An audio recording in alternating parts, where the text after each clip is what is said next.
Hello, my name's Jeff Messier. I'm a professor of electrical and computer engineering in the Schulich School of Engineering, and this is Module 13, where we're going to be talking about Markov processes and Markov chains. So the first thing that's important to realize is that a Markov process is just like a stochastic process, or it is a stochastic process. So that means we can use all of the stochastic process tools we've developed up until now and apply them to Markov processes. So we can talk about the autocorrelation function of a Markov process. We can talk about the first and second order distributions of a Markov process. But we won't be doing that in the next several modules because Markov processes, thanks to certain properties they have, allow us to use an additional set of tools that aren't available to us when we deal with generic stochastic processes. And that's what we're going to be focusing on in the discussions that are going to follow. So just to kind of set the stage a little bit, we can define several different kinds of waveforms or several different kinds of processes, random processes. The first kind, and this is the kind that we've been dealing with up until now, we call continuous time and continuous state. And so these waveforms, they vary continuously as a function of time, and also their amplitude can basically take on any value, any sort of real number value on the y-axis. The second type of process that I would define is continuous time but discrete state.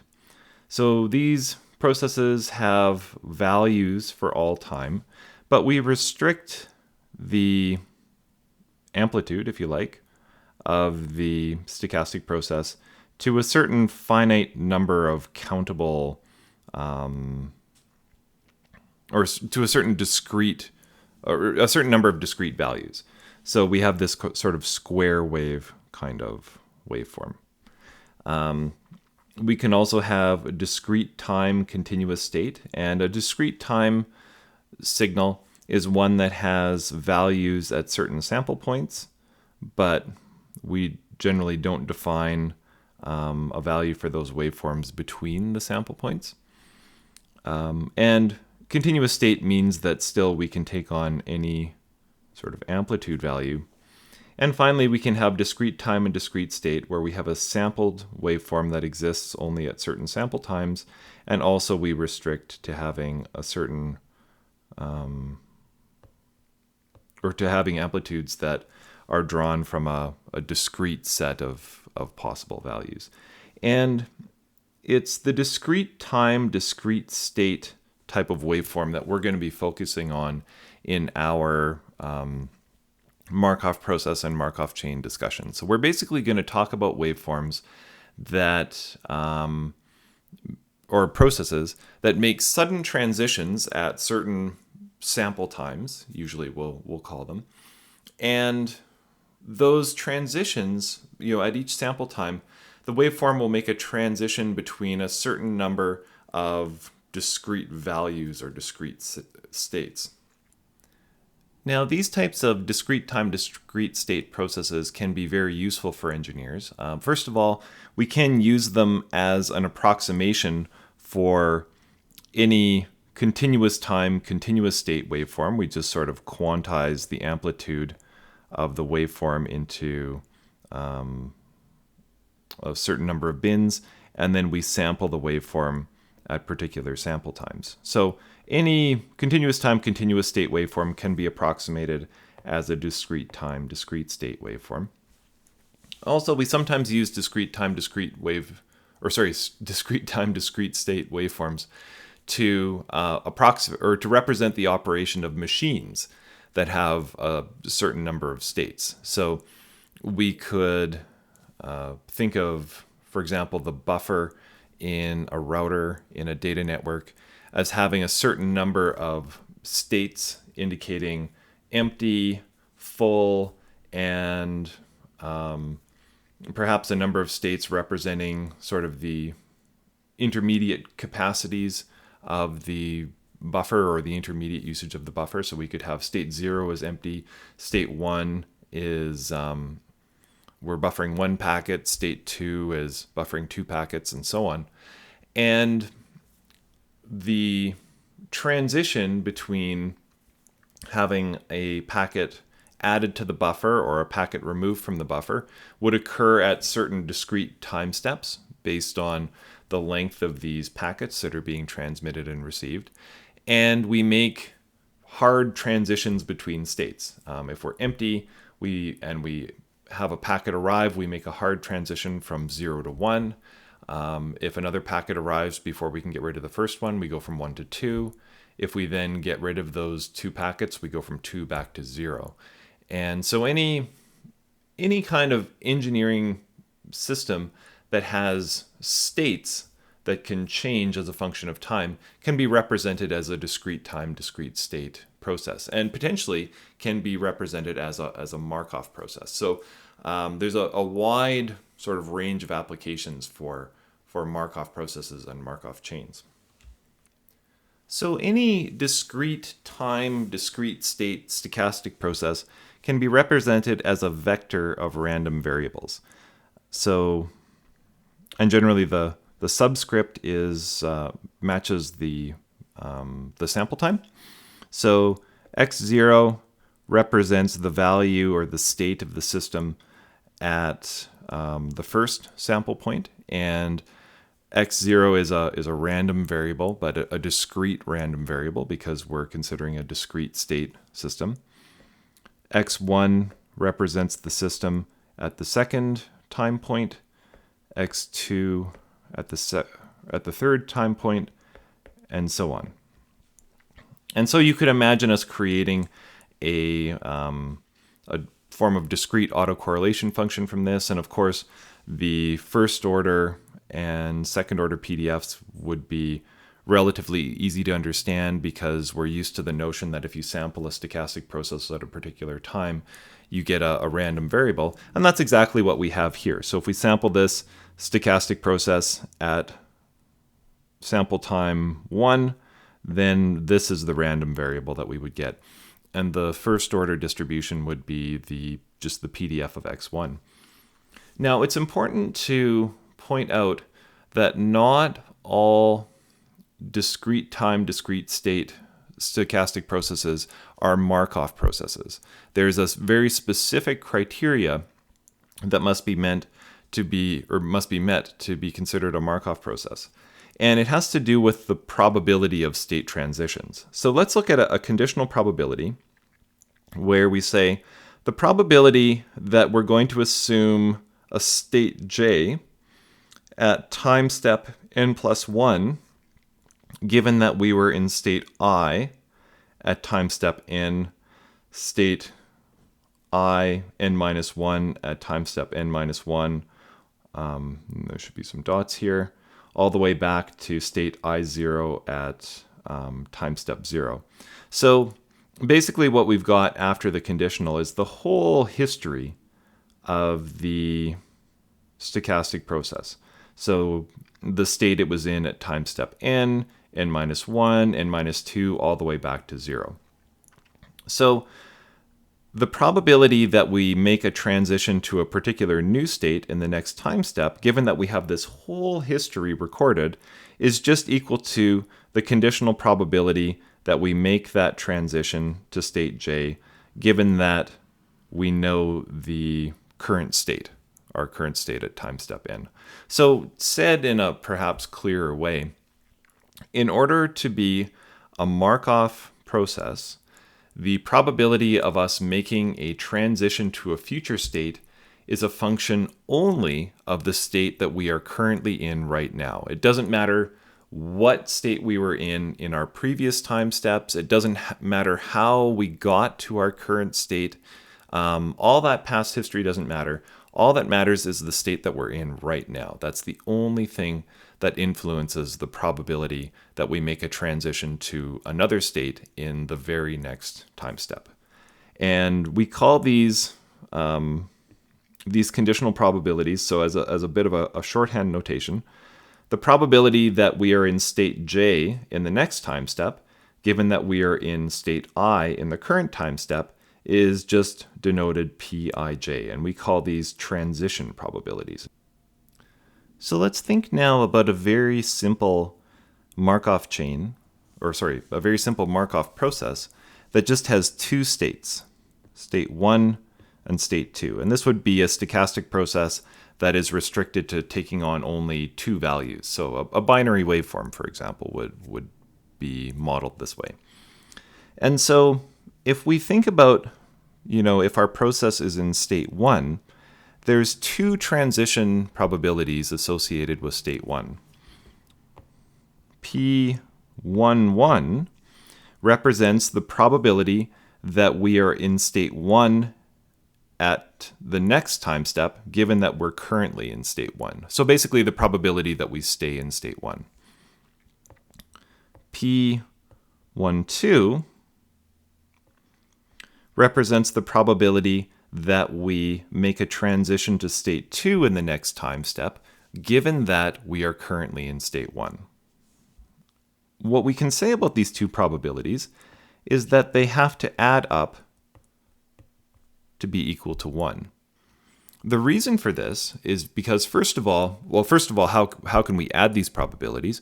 We can add them because they are mutually exclusive. So either the process stays in state 1 or it makes a transition to state 2. The two things can't both happen. Also, these two possibilities represent or form a universal set for state 1. So state 1 has to either stay in state 1, if the process is in state 1, it either has to stay in state 1 or move to state 2. There's no other alternative. Those are all the alternatives possible. And so because they're a universal set, those two probabilities have to add up to 1. And this is generally true. So regardless of how many states we have in our system, all the conditional transition probabilities associated with a particular state, making a transition to all the other states in the process, have to add up to 1 for this particular reason.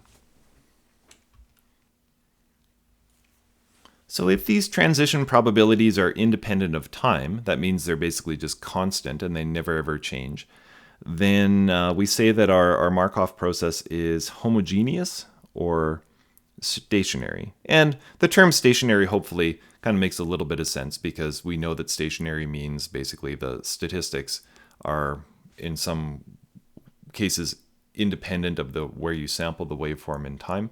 And so if our transition probabilities are independent of time, the term stationary is a fit. When we talk about Markov chains, we're basically talking about a directed graph that is essentially a state diagram for the Markov process. So the nodes in the Markov chain represent states, and the edges are basically the transitions between states. And so let's think back to the previous slide where we talked about our simple two-state Markov process. So we had state 1 and state 2. So in our diagram, we would have the first node being labeled state 1, the second node being labeled state 2.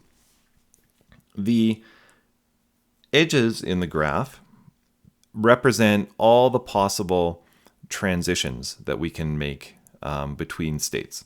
So we know that state 1 can either stay in state 1 or it can make a transition to state 2. State 2 can either stay in state 2 or make a transition back to state 1. Normally, we label these transitions with the probability that the transition occurs. So this loopback probability for state 1 is labeled with the value of P11. So again, P11 is the probability that we stay in state 1, given that we're currently in state 1. So it makes sense that the loopback would be labeled with P11. P12 is the probability that we start in state 1 and make a transition to state 2. P22 is the probability that if we're in state 2, we remain in state 2. And P21 is the probability that if we start in state 2, we make a transition back to state 1. Okay, so labeling this type of state diagram with these arrows hopefully makes the notion of these transition probabilities a little bit more clear. And I should say that for this particular simple two-state diagram, we've shown all possible transitions. When you have a large number of states, there can be a huge number of possible transitions. And generally, or often, some of the transitions have a probability of 0. So sometimes it's just not possible to make a transition between certain states. And if a transition has a probability of 0, we generally don't draw an arrow for that. We just leave the arrow out completely. So I mentioned earlier that we sometimes use Markov processes and Markov chains to represent the state of machines, engineering systems or machines that can take on certain operational states and can sort of switch between those states with, at certain time steps. And so often in this class and when using Markov processes in general, you'll be confronted with sort of a word description of a problem, and then you'll have to create a Markov chain based on that description. And this is what this example is trying to illustrate. So we have a water pump that can either be on or off. So we have, just based on that sentence, we know that we've got two possible states.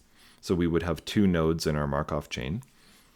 When the pump is on, there's a 5% chance per time step that it shuts off.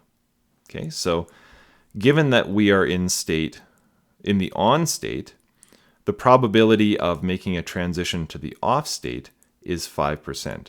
And so we're talking about this transition probability right here. Remember, these transition probabilities are always conditional probabilities. They're fundamentally conditional probabilities. Given that we are in state 1, the probability of moving to state 2 is P12. Given that the pump is on, the probability that it shuts off is 5%. Continuing on, when the pump shuts off, an emergency system will try to restart it, but there's only a 10% chance of success for each attempt. Given that the pump is off, the probability of being able to switch it back on is only 10%. And so the transition of going from off back to on is 0.1.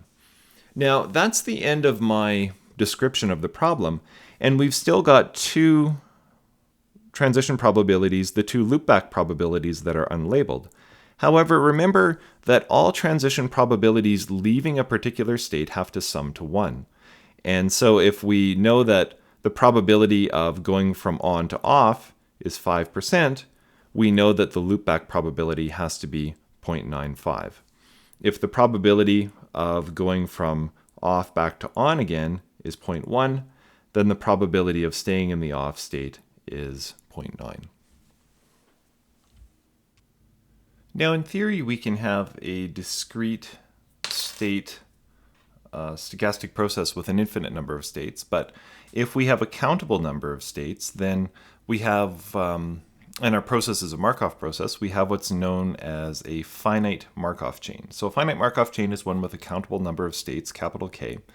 And if the chain we're working with is finite, we can collect all of the transition probabilities into a matrix P, which we call the probability matrix. Now, the rows for the matrix each row contains all of the transition probabilities departing from a particular state. So the first row contains the probability that we return to state 1, given that we're in state 1. The second element in the first row is the probability that we move to state 2, given that we're in state 1, and so on, all the way up to the probability that we transition to state K, given that we are in state 1. So all of the probabilities in the first row assume that we're starting out in state 1. And that means that if we add up all the probabilities in the first row, the sum has to be equal to 1. And that's true for all of the rows in the probability matrix. The rows of all the rows in the probability matrix have to add up to 1. The first column corresponds to all of the transitions that terminate in state 1. So the first probability is arriving in state 1 after starting in state 1, so that's the loopback probability. The second term is arriving in state 1 having left state 2. The last one is arriving in state 1 having departed from state K. So the columns, so the first column corresponds to all the transitions terminating in state 1, and the columns in the probability matrix do not necessarily have to add up to 1. So let's take a look at another example now. In this example, we're considering a vocoder, or a voice compression algorithm, and this particular vocoder example is one that I've taken from a cellular telephone system, and the vocoder basically operates in 4 different modes. The first mode is what we call full rate, which is state 3, where the voice compression algorithm is producing bits at the maximum possible rate. And this normally occurs when somebody is talking. So if someone's talking, there's a lot of activity on the waveform, and not very much compression is possible. The lowest rate is 1/8 rate, which corresponds to state 0. And 1/8 rate is the reduced data rate that the voice compression scheme produces, typically when the person is silent. So when you're talking, the vocoder is generating bits at full rate. When you're silent, it's generating bits at 1/8 rate. There's also 2 other rates, rate 1/2 or one half rate and 1/4 rate. And these are kind of transition rates. So when you're quiet and you start talking, the voice activity picks up and you make a transition from 1/8 rate to 1/4 rate. And if you continue to talk, there's even more activity in the waveform. Then you go up to state to 1/2 rate, and then finally up to full rate. So you can think of rate 1/2 and rate 1/4 kind of as transition states between the full rate state and the 1/8 rate state. And so if we were to draw a Markov chain diagram for this vocoder, we would have such a diagram at the bottom of this slide. So again, state 0 corresponds to 1/8 rate. And the way that I've selected these transition probabilities is such that, first of all, when you're in state 0, you tend to stay there. So the loopback probability is 0.8, and the probability of leaving state 0 is only 0.2. Same thing for state 3. If you're in state 3, you tend to stay there. So its loopback probability is 0.8, and it goes down to state 2 with a probability of only 0.2. The intermediate 2 states that correspond to 1/2 rate and 1/4 rate are truly intermediate states, so they actually have no loopback probabilities. So the fact that I have not drawn loopback probabilities, again, means that the loopback probability is equal to 0. So if you're in state 1, you move to state 2 with a probability of 0.5, or you move back to state 0 with a probability of 0.5, and the same thing for state 2. And so this represents a waveform that, if we were to draw the rate of the vocoder versus time, you would start out maybe at the lowest rate. You're not talking very much, so you stay there for a long time. Every once in a while, you might spike up, and those little spikes would be represented by background noise, but you would go right back down to state 0 and perhaps stay there. When you start talking, the waveform might look something like this, and then would stay at maximum rate mostly, and then perhaps make a transition down to the quiet state 1/8 rate a little bit later on. So the chain would represent this kind of waveform that is mostly low and mostly high, but then kind of spikes a little bit as well. If we were to create a probability matrix for our model, it would be 4 by 4 because we have 4 states. The first row represents all of the transition probabilities leaving our first state, or state 0. And so 0.8 is the probability that we return to state 0 after leaving state 0, so 0.8 is the loopback probability. 0.2 is the probability that we move to state 1, given that we're in state 0. And the probability of moving directly to state 3 or 4 are both equal to 0, which is why we did not draw it on the Markov chain diagram. In the next row, these are the probabilities for state 1. So the probability of moving back down to state 0 from state 1 is 0.5.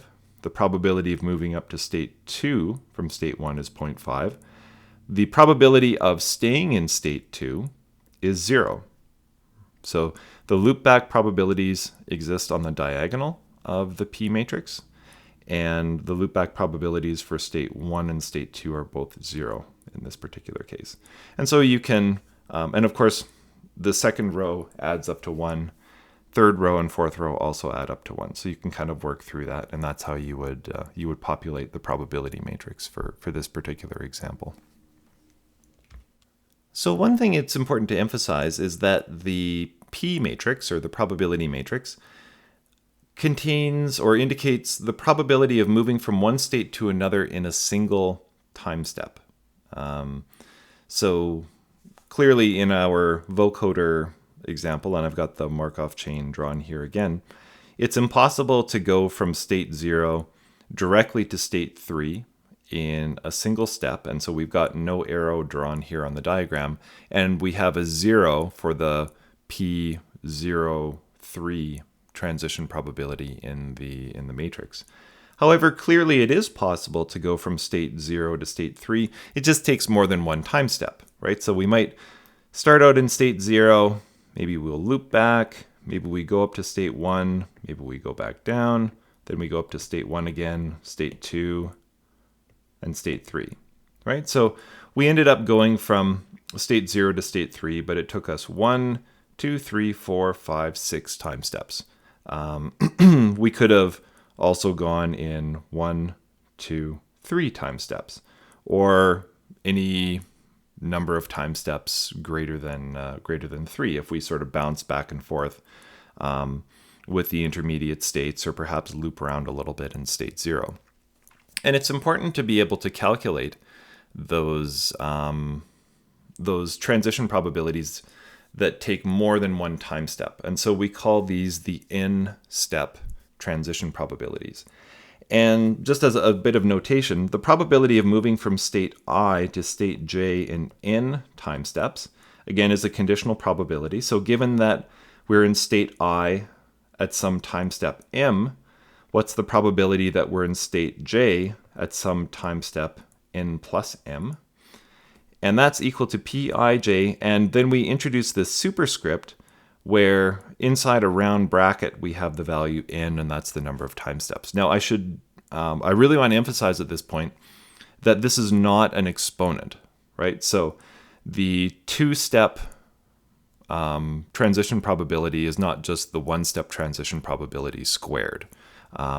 There is perhaps an exponent does come into play a little bit later on, as we're going to see, but it's not as simple as just sort of squaring or cubing the individual probabilities. So this is a superscript. It's not intended to represent an exponent. So the probability of moving from state 0 to state 3 is P03. So the probability of moving from state 0 to state 3 in 6 time steps would be written like this, but it's not the same as the one-step transition probability raised to the exponent of 6. So if we can't just raise the individual probabilities to an exponent, how exactly do we calculate the n-step probabilities? There's actually a couple of ways, and the first way I'm going to show you is using something called the Chapman-Kolmogorov equations, and Chapman and Kolmogorov were the two mathematicians that jointly discovered these equations. And they basically provide a recursive way to determine the n-step transition probabilities. And so I'll give you the general formula first and kind of explain at a high level what it's trying to do. And then we'll do a couple of examples that will hopefully show you more clearly how it works. So the probability of figuring out the n plus m transition probability between state I and j is equal to the n-step transition probability from state I to some intermediate state k, that's what we have there, multiplied by the m-step transition probability from some intermediate state k to our final destination state j. And then this italic k here, this is the set of all intermediate states that exist that are exactly n steps from state I and exactly m steps from state j. And so, like I said, that's, at a high level what the equations are trying to do. They basically sort of take the smaller n-step transition probabilities and join them together using intermediate states to build the longer n-step transition probabilities. And like I said, let's proceed quickly to a couple of examples, and hopefully that'll be a bit more clearly explain what these equations are all about. So in this first example, we want to determine the probability of moving from the lowest rate, the 1/8 rate, in our vocoder example, all the way up to full rate in exactly 3 time steps. And so for this example, we would have the lowest rate represented by state 1, state 2, state 3, and state 4. So we basically want to figure out the probability of going from state 1 to state 4 in exactly 3 time steps. So basically, the way the Kolmogorov or Chapman-Kolmogorov equations work is that we have to start with small transition probabilities and use them to build the bigger ones. And so at the very beginning, all we have is our single-step transition probabilities. And so the first step is to figure out the probability of moving from state 1 to state 3 in exactly 2 time steps. And so we know from the probability matrix that going from state 1 to 2 occurs with a probability of 0.2, and going from state 2 to 3 occurs with a probability of 0.5. And so the probability of moving from state 1 to 3, using the notation from the previous slide, in 1 plus 1 time steps is equal to the probability of moving from state 1 to an intermediate state in 1 time step, multiplied by the probability of moving from the intermediate state to state 3 in exactly 1 time step. And in this case, this is a typo, this should be a 2. In this case, the set of intermediate states consists only of state 2. So we have, the summation is only over state 2, and so we have 0.2 multiplied by 0.5, or 0.1. So the probability of moving from state 1 to 3 in 2 time steps is equal to 0.1. And hopefully this is kind of satisfies your intuition, because another way to just sort of say this is the probability of moving from state 1 to 3 in 2 time steps is equal to the probability of moving from state 1 to 2 in a single time step, and the probability, and moving from state 2 to 3 in a single time step. So because we're using the word and, we just multiply those 2 probabilities, and that gives us basically the same result. The next step is to determine the probability of moving from state 1 to 4 in 3 time steps, which is the kind of the ultimate answer that we're looking for. So we already know that we already have calculated the probability of moving from state 1 to 3 in 2 time steps, and we know the probability of moving from state 3 to 4 in 1 time step. And so we can put together the Chapman-Kolmogorov equations again, and say the probability of moving from state 1 to 4 in 2 plus 1 time steps is equal to the probability of moving from state 1 to all intermediate states in 2 time steps, multiplied by the probability of moving from that intermediate state to state 4 in a single time step. And the only intermediate state here that satisfies these equations is state 3. And so we've got the probability of moving from 1 to 3 in 2 time steps, which is 0.1, and the probability of moving from state 3 to 4 in 1 time step, which is equal to 0.5. And so our final answer is equal to 0.05. Again, another way to think about this is the probability of moving from state 1 to state 4 in 3 time steps is equal to the probability that we move from state 1 to 2 and move from state 2 to 3 and move from state 3 to 4. And so we would just multiply all those probabilities together and get the same result. So that previous example maybe was a little simplistic because there weren't very many intermediate states to choose from. This chain that I'm showing here is a little bit more complicated, and we want to determine the probability of going from state 1 to 3 in 2 time steps. And when we do this particular example, we see that there's actually 3 different ways we can move from state 1 to 3 in 2 time steps. We can go 1, 2, in which case our intermediate state is 2. We can go 1, 2, in which case our intermediate state is actually state 1, or we could go 1, 2, in which case our intermediate state is actually 3.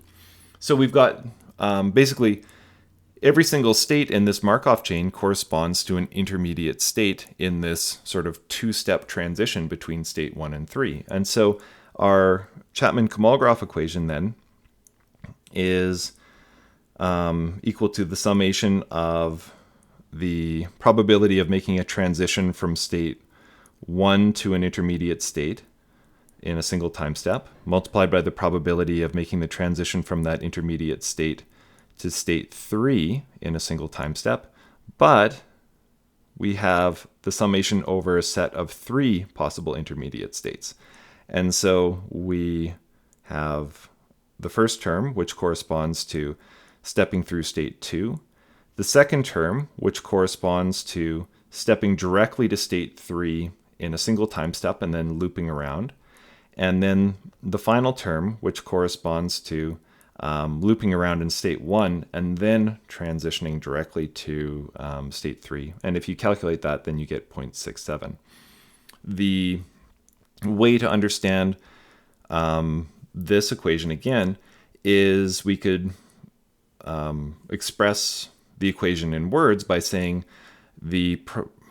making a transition from state 1 to 3 in 2 time steps consists of going from state 1 to 2 and 2 to 3, or going from state 1 to 1 and then 1 to 3, or going from state 1 to 3 and then 3 to 3. The reason why we can add these probabilities together when using the word or is because all of these events are mutually exclusive. So this first slide is actually a bit of a continuation of the topic that we finished up in the last module, in module 13.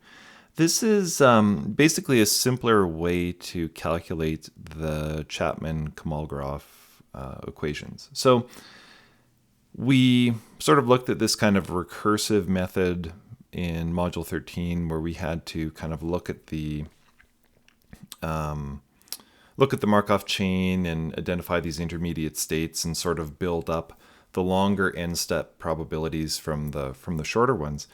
It turns out that multiplying the probability matrix with itself essentially calculates the Chapman-Kolmogorov equations for us. And that's what I'm illustrating here. So here we have just a general expression for the probability matrix. And we have the probability matrix multiplied by itself. So we have a we have the rows and the columns of the probability matrix. And if we do our matrix multiplication, and we'll just do sort of the first term. Of course, it's the first row multiplied by the first column. And if we look at the expression, if we look at what we get, this is P11 times P11. So this is the probability that the Markov chain starts out in the first state and ends up in the first state after 2 time steps. This is, second term is the probability that we start out in state 1 and terminate in state 1, but our intermediate state is state 2. This is the probability that we start out in state 1 and terminate in state 1 in 2 time steps, but our intermediate state is state 3, and so on. So basically what we've got here is the probability that we start out in state 1 and finish in state 1 in 2 time steps, and we automatically take all possible intermediate states into account. Now, if some of these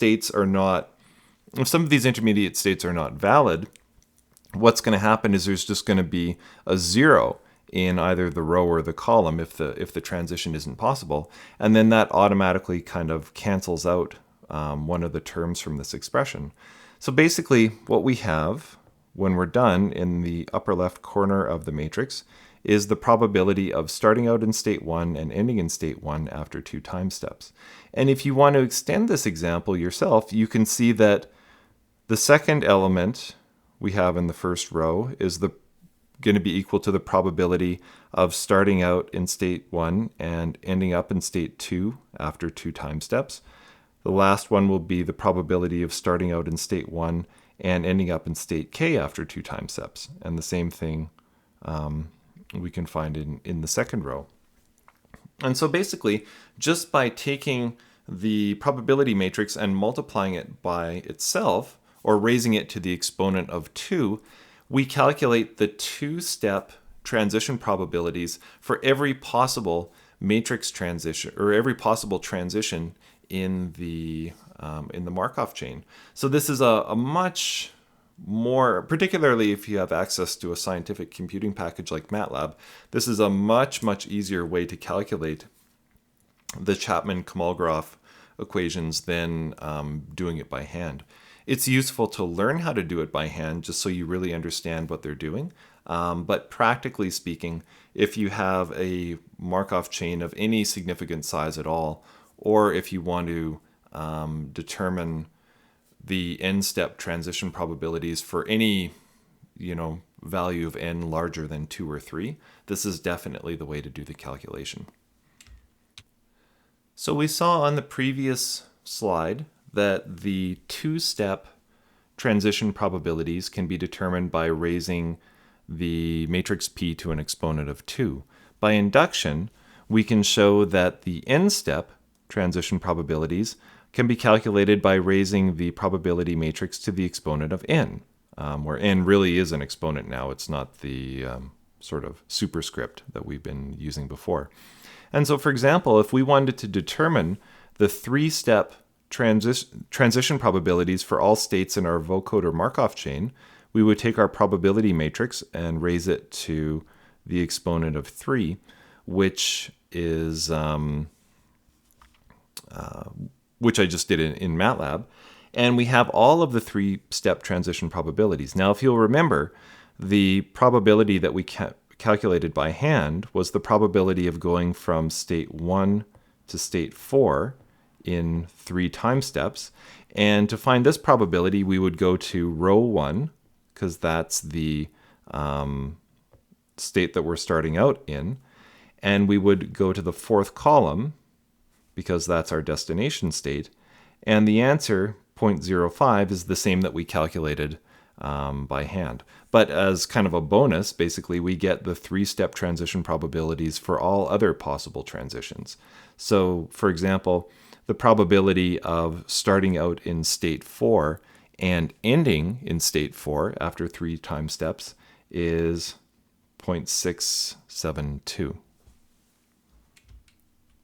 Okay, now we're going to switch gears a little bit and go through some definitions related to the classification of the states in a Markov chain. And so the first definition or term is accessibility. So we assume, or we would consider, or sorry, we would say that state J is accessible from state I if it's possible to somehow get from state I to J. Or to say that perhaps in a slightly more rigorous term, the probability of starting out in state I and ending up in state J for some positive number of time steps is greater than 0, right? So there is at least some possibility that for some number of time steps we can get from state I to state J. The next term I want to introduce is communication. So we would say that states I and J communicate if one is accessible to the other one and vice versa, basically. So that means that there's a chance that we can get from state I to J in some number of time steps, and there's also a chance we can get back, basically. So we can start out in state J and get back to state I also for some number of time steps. These probabilities don't have to be the same, the number of time steps don't have to be the same, but there just has to be a chance that, you know, if we can go from I to J, there has to be a chance that we can get back again. And if there is, even if it's not via the same path, we say that those two states communicate. Communication is symmetric. If I communicates with J, then J communicates with I. And it's also transitive. So if I communicates with K and K communicates with J, then I and, J communicate, right? So if there's a path from I to K and back again, and there's a path from K to J and back again, then there has to be a path from I to J and back again. And so just as an example in the bottom of the slide, let's indicate which states are accessible and which states communicate in the following Markov chain. We would say that state 2 is accessible from state 1 because there's a chance that we can go from state 1 to state 2. It might take a long time, right? Like we might loop around in state 1 for some fairly large number of time steps, but there's a non-zero probability that after some number of time steps, we might hop over from state 1 to state 2. We would also say that state 3 is accessible from state 2, and state 2 is also accessible from state 3. And because we can go from state 2 to 3 and back again, we would say that states 2 and 3 communicate. However, we would not say that states 1 and 2 communicate because although you can go from state 1 to state 2, you can't get back, right? There's no path going back. And so those two states can't communicate. And of course, the same would be said for states 1 and 3. So we would say that state 3 is accessible from state 1 because it's possible to get to state 3 from state 1, not immediately, but with 2 time steps, right? In 2 time steps, we can get there. However, you can't get back again.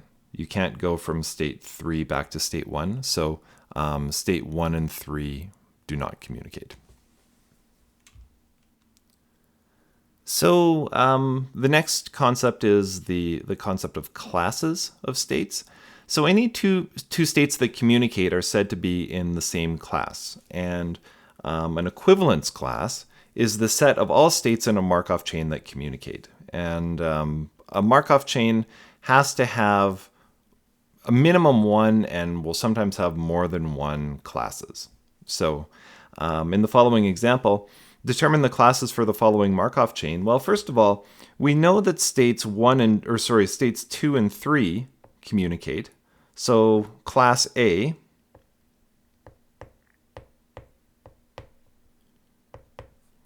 would consist of states 2 and 3. Now, what do we do about state 1? Well, state 1 communicates with itself, right? If we start out in state 1, there is a non-zero probability that we can get back to state 1 just by the loop back probability. So then we would say that the second class in the Markov chain, class B, contains just state 1. So we can see, based on the discussion in the previous slide, that if state I is a member of one class and state J is a member of other class, then by definition, those two states do not communicate. An irreducible Markov chain is a chain where all the states belong to the same equivalence class. And what I've shown down here is an irreducible Markov chain. And it's an irreducible Markov chain because all the states communicate with each other. And so by definition then, we only have one class. And it's important to point out that the path between states that communicate, like the path going from one state and then back to the first state, doesn't have to be the same. So for example, the path that we go from state 1 to 2 is following this transition. And if we want to get back to state 1, we have to maybe follow this path. So the path going back from state 2 to state 1 is not the same as the path going from state 1 to state 2, but it doesn't have to be. We would still say that those two states communicate. And of course, obviously, state 2 and 3 communicate. And if state 2 and 3 communicate and states 1 and 2 communicate, then of course 1 and 3 communicate as well. That's the transitivity property we talked about in the previous slide, but you can also just sort of see that by inspection. So we would say that this Markov chain is an irreducible Markov chain. So a couple more terms. A closed class is a class whose states are not able to access the states outside of the class. So basically, once you enter into a closed class, you can never ever get back out again. Or in other words, if I is a member of a closed class C and J is not a member of that closed class, then the probability of getting from state I to J is 0 for all time steps. And so determine which of the classes in the following Markov chain are closed. We would say the class consisting of states 2 and 3 is closed because once you get to state 2 and 3, you can't get back out again to state 1. The class consisting of state 1, we would say is open because you can start out in state 1 and you can stay in that class for a while thanks to the loopback probability, but you can also get out of the class by making this transition over to state 2. So 2 and 3 are a closed class and 1 is an open class. An absorbing state is basically a special closed class that has only one state. So once you get into that state, you can never get out again. And this kind of 3-state Markov chain is an example of a chain with 2 closed classes. And let's say this chain represents the outcome of playing a game. State 2 is winning the game. State 3 is losing the game. State 1 is where you start. And let's say you've got an 80% chance of winning, which means you would have a 20% chance of losing. And once you've won, and that can never change. And once you've lost, and that can never change. So we would say that the winning state and the losing state are both absorbing states.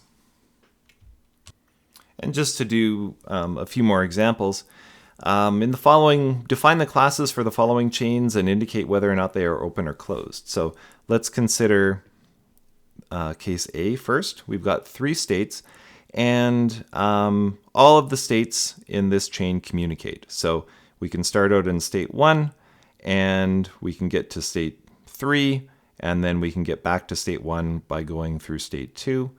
We can start out in state 3 and get to state 1 or 2 and always get back again. So since each state, we can get to each state from any other state and then get back again, we would say all of these states communicate. This is therefore, so we have just one class in this Markov chain consisting of states 1, 2, and 3. We would say, I guess this is a closed class, but that's kind of sort of the trivial definition, right? Because there's really no other states other than the ones that we have in our class. And we would also say that this is an irreducible Markov chain because it's a Markov chain with only one class. For Markov chain B, clearly states 1 and 2 communicate with each other, so that would be they would be a class. They would also be a closed class because once you get into kind of the loop between states 1 and 2, you can't get out again. We would say state 4 is also a class because it communicates with itself thanks to the loopback probability. And it's also basically an absorbing state, right? Because there's only one state in the closed class. State 3 is kind of an interesting case. We would say that state 3 is not a class at all because state 3 can't even communicate with itself. So if state 3 had a loopback probability, you could leave state 3 and then get back in a certain number of time steps. But in this chain, state 3, you could maybe think of it kind of as an initialization state or a start state where we always start out in state 3 and maybe there's a 30% or a 1/3 chance of making each of these 3 transitions out of state 3. But once you leave state 3, you can't get back. And so state 3 doesn't even communicate with itself, and so we would say that state 3 is not a class at all. For Markov chain C, we have one class consisting of states 1, 2, and 3 that communicate with each other. This first class is open, right? Because it's also possible that we can leave the class by taking the transition to state 4. State 4 is not a class at all because once you leave state 4, you can't get back. So state 4 can't even communicate to itself, and it doesn't communicate with any other state in the Markov chain because the only option state 4 has is to make a transition to state 5, and once we are in state 5, we are in a second class consisting of states 5, 6, and 7, and we can't get back to state 4. So there's no way once we leave state 4 to get back there, so state 4 can't even communicate with itself, and it is not considered a class. However, states 1, 2, and 3 would be considered a class, and of course states 5, 6, and 7 would be considered a class as well.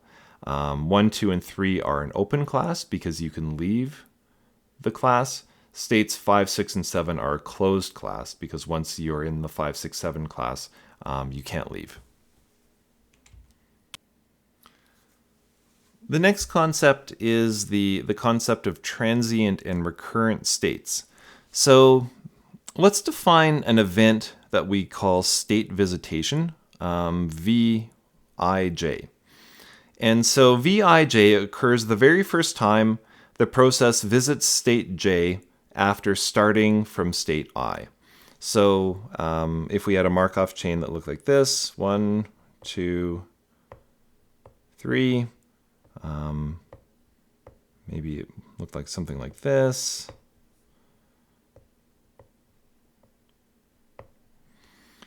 We would say that the state visitation event V13 occurred the very first time the Markov chain leaves state 1 and arrives in state 3.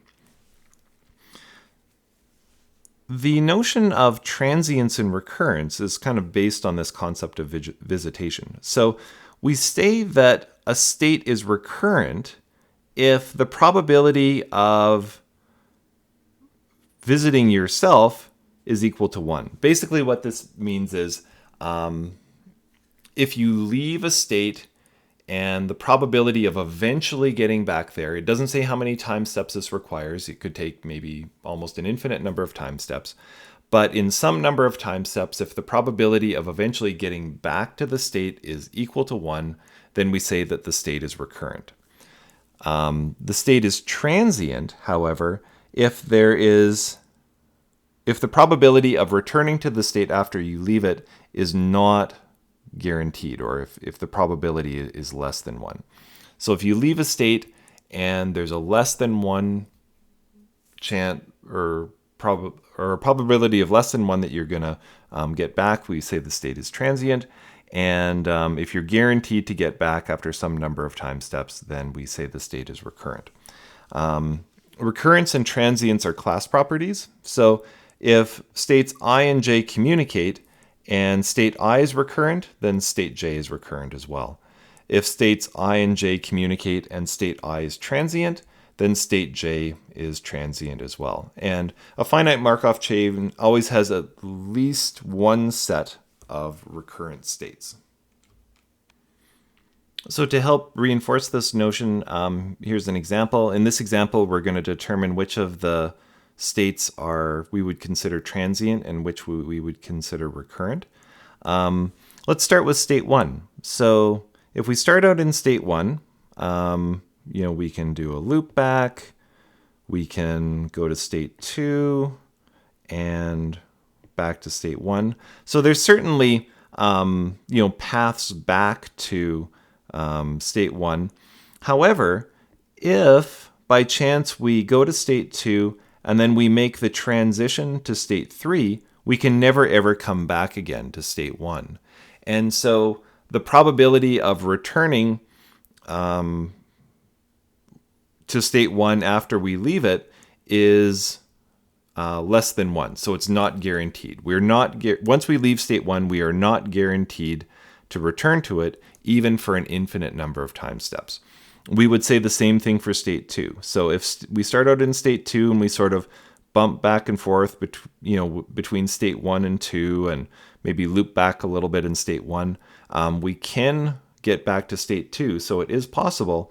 However, if we follow that transition to state 3, we'll never ever again get back to state 2. So our return is not guaranteed, again, even for an infinite number of time steps. And so we would say that state 2 is transient as well. And this reinforces what we said on the last slide, that transience and recurrence are class properties. So if we can show that state 1 is transient and state 2 is in the same class as state 1 because they communicate, then they both have to be transient. Now, if we start out in state 3, we are guaranteed to get back to state 3 because we'll either take the loop back and we'll get back immediately, or we'll go to state 4 and then come back in the very next time step. Now, if we start out in state 4, we can go to state 3, and if this loop back probability is very high, we could loop back a huge number of times, millions of time steps, billions or trillions of time steps. But if we go for an infinite number of time steps, we are still guaranteed to make it back to state 4. And so we would say that state 3 is recurrent and state 4 is recurrent as well. And again, it holds because state 3 and 4 communicate, they're in the same class. So if state 3 is recurrent, then state 4 has to be recurrent as well.